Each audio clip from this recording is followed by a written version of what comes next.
تھا کہ ایک دشمنی سی پیدا ہو جاتی تھی دل میں حضور کے خلاف اور صادق الایمان مسلمانوں کے خلاف کہ یہ انہوں نے ہمیں مشکل میں ڈال دیا ہے. ہم ایمان لائے تھے, ہمیں کیا پتا تھا کہ ایمان کے تقاضے یہ ہوں گے. ہم سمجھے تھے بس ایک عقیدہ ہے, بدل لیا, اللہ خیر صلی اللہ. یہ تقاضے تو بڑے بھاری ہیں, ان کو پورا کرنا تو آسان نہیں. وہ جو اقبال کہتا ہے تو بچا بچا کے نہ رکھ اسے, تیرا آئینہ ہے وہ آئینہ کہ شکستہ ہو تو عزیز تر ہے نگاہ آئینہ ساز میں. جان اور مال بچاؤ نہیں, خرچ کرو. آئینہ ٹوٹا ہوا کس کو پسند آتا ہے؟ اللہ کو تو تمہاری ٹوٹی ہوئی لاش زیادہ پسند ہے بنسبت تمہارے زندہ وجود کے. حضرت حمزہ کی لاش جب آئی تھی حضور کی نگاہوں کے سامنے, ناک کٹی ہوئی ہے, کان کٹے ہوئے ہیں, پیٹ چاک کر کے کلیجہ چبایا گیا ہے. اللہ کی نگاہ میں اس کٹے پھٹے جسم کی جو قدر ہوگی اس کا ہم اندازہ نہیں کر سکتے. تو بچا بچا کے نہ رکھ اسے, تیرا آئینہ ہے وہ آئینہ کہ شکستہ ہو تو عزیز تر ہے نگاہ آئینہ ساز میں.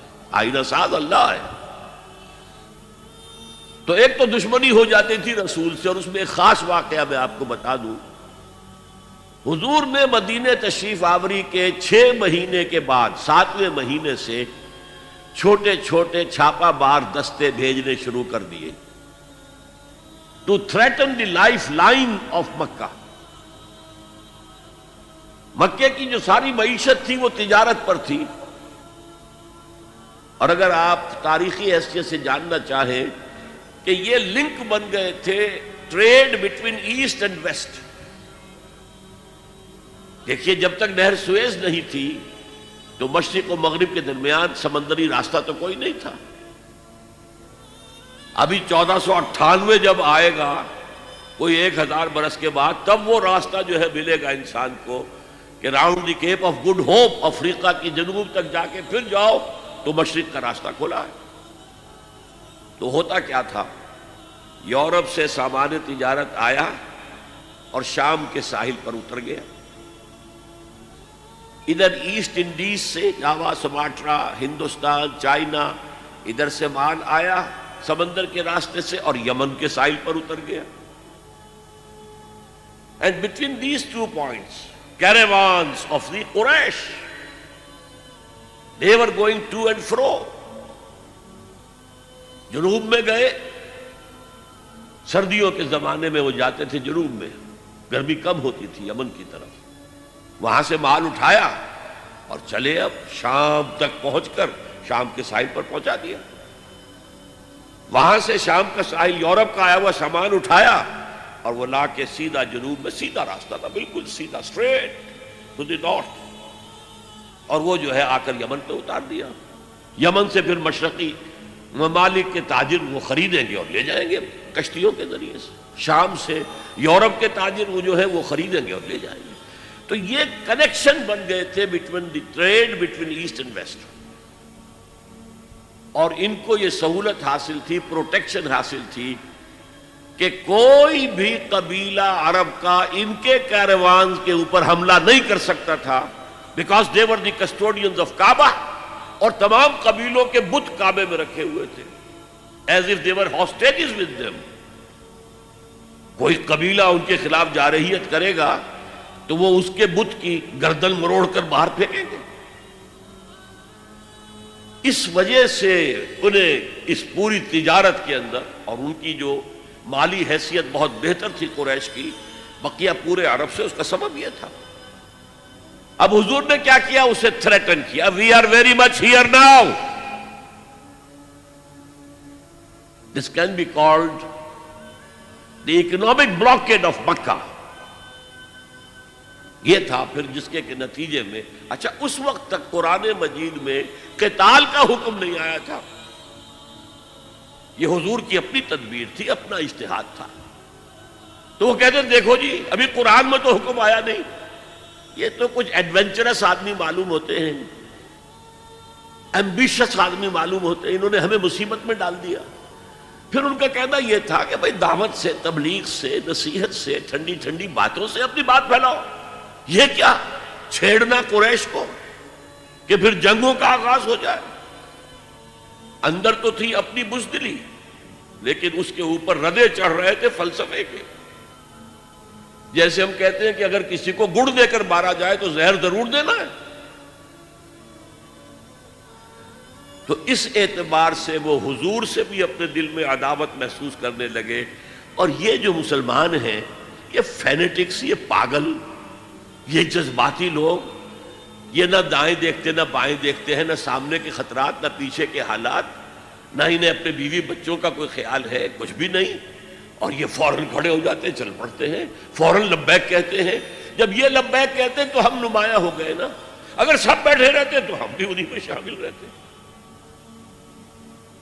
اس وجہ سے پھر وہ عداوت کا درجہ ان کے اندر پیدا ہو گیا. یہ تھرڈ سٹیج ہے ٹیوبرکلوسس کی. نفاق جب اس درجے کو پہنچ جاتا تھا تو اب اس کے علاج کا کوئی امکان نہیں تھا. یہ ہے غیر شعوری نفاق. وہ اپنے آپ کو مسلمان سمجھتے تھے، مسلح سمجھتے تھے، تو یہ پھیلا رہے محمد اور اس کے ساتھی صلی اللہ علیہ وسلم. خامخواہ چیلنج کر رہے ہیں قریش کو. یہ انداز جیسے کہ سورہ بقرہ کے دوسرے رکوع میں ہے، وَإِذَا قِيلَ لَهُمْ لَا تُفْسِدُوا فِي الْأَرْضِ قَالُوا إِنَّمَا نَحْنُ مُصْلِحُونَ. جب ان سے کہا جاتا تھا دیکھو اللہ کے دین کو قائم کرنے کے لیے ایک جمعیت فراہم ہوئی ہے، اس کے امیر محمد ہیں صلی اللہ علیہ وسلم، اور اب عالمی اصلاح کا ایک پروگرام پیش نظر ہے، تم اس جماعتی زندگی میں رکھنا ڈال رہے ہو تو گویا کہ فساد مچا رہے ہو. وہ کہتے نہیں، ہم تو جی اصلاح چاہتے ہیں، مصلحین ہیں. یہ فساد تو تم مچا رہے ہو، جنگیں تم نے شروع کر دی ہیں. ہم تو کہتے ہیں کہ صلح کے ساتھ کام کرو اور دعوت و تبلیغ کے ذریعے سے، صرف اس مشنری زیل کے ذریعے سے اپنی بات کو پھیلاؤ. یہ تھے مدینے کے منافقین. اب چند باتیں میں اس نفاق کے ضمن میں اور عرض کر دوں. حضور نے فرمایا صلی اللہ علیہ وسلم نفاق کے بارے میں، ما خافہ الا مومن وما امنہ الا منافق. نفاق کا خوف رہتا ہے صرف صاحب ایمان کو، اور نفاق سے اپنے آپ کو محفوظ سمجھتا ہے صرف منافق. صاحب ایمان تو ہمیشہ اس فکر میں رہتے تھے ہم سے کوئی کمزوری ظاہر نہ ہو جائے، مال اور اولاد کی محبت کہیں ہمارے قدم نہ روک لے، کہیں اللہ کے ہاں ہمارا شمار منافقین میں نہ ہو جائے. کوئی چھوٹی سی تقصیر ہو گئی تو وہ بھی انہیں معلوم ہوتا تھا کہ جیسے پہاڑ ان کے سروں پر آ گیا ہے. حضور نے فرمایا کچھ لوگ ایسے ہوتے ہیں کہ اگر گناہ کر بیٹھتے ہیں تو ایسے محسوس کرتے ہیں کہ پہاڑ تلے آ گئے، اتنا بوجھ، اتنا احساس کے اوپر ثقل.